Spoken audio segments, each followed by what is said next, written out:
Hello everyone, I'm Rick Michelle and this is You Can Cook.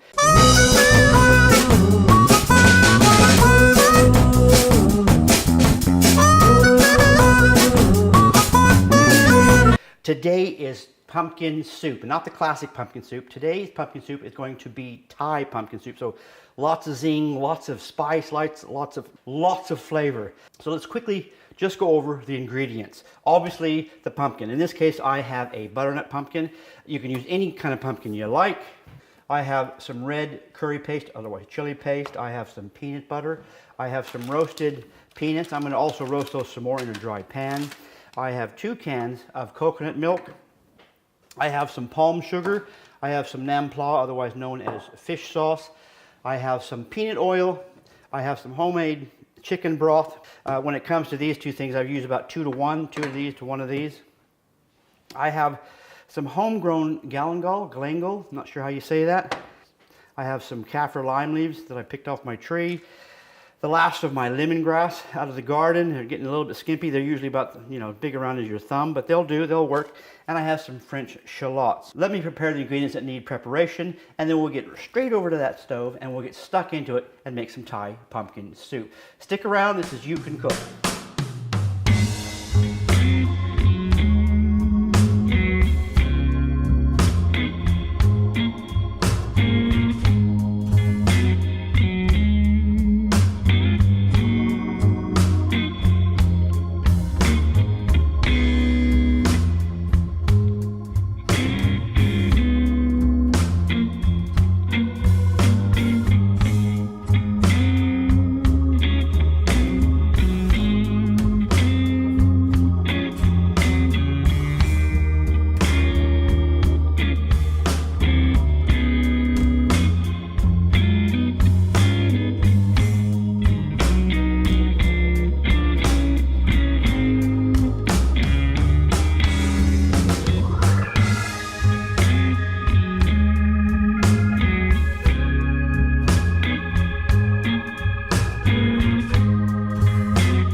The very first thing I want to do is just soften the onion and the pepper.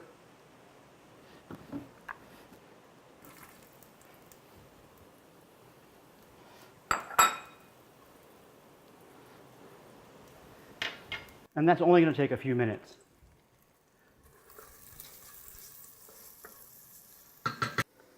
They're getting pretty soft, not quite where I want them, but I'm going to add the chili paste now, a good tablespoon at least. I can always add more later, but I like to cook off most of it while I get a chance, and this will also finish off my onions. And this only takes about a minute. I can really smell the curry paste now. It's smelling really nice. Now at this stage, I'm going to put about 1.5 cups of chicken broth in there. And I'm going to put 1 of those cans of coconut milk in there, see if that's going to be enough to cover my pumpkin. And I'm going to put all the pumpkin in.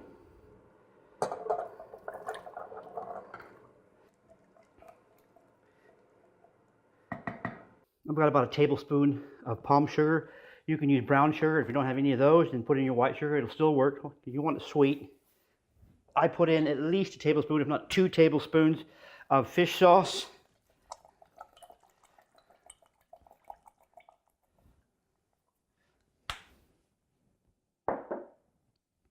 And a good dollop of peanut butter, at least a tablespoon.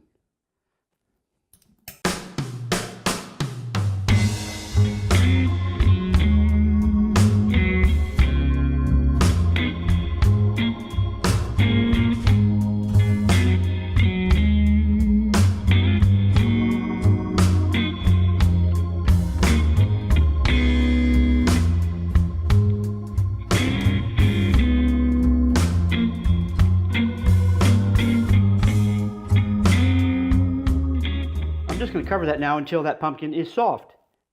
At that stage, we're going to take about half of that out and we're going to blend it and put it back in and finish it up. What I want to do is take a good portion of this out, but basically just the the pumpkin and with some liquid. What you don't want is those bits of galangal, the lemongrass, and the kaffir lime leaf. Okay, because at some point we're going to take those out. And the reason I do this is really just to get a nice thick soup.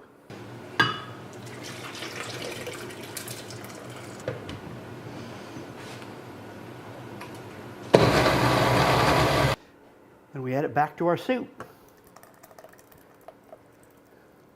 At this stage I add the other can of coconut milk. That kaffir lime leaf that I chopped up really fine, I throw that in because that's going to stay in apart from the other 3 leaves that are just in there for flavor. From this point onwards, it's ready probably in a few minutes. But now we want to taste for sweetness, for sourness, for saltiness. For me, that needs a little bit more fish sauce.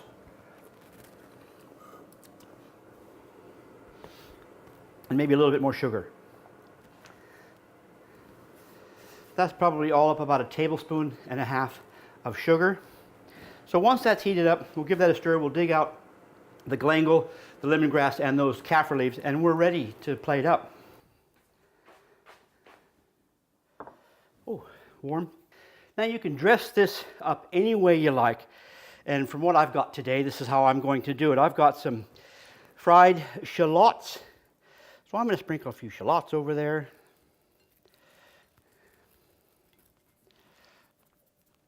I've got some peanuts.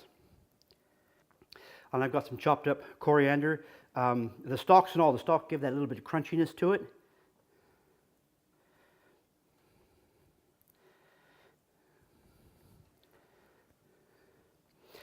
And I'm going to finish it off with very, very finely sliced kaffir lime leaves.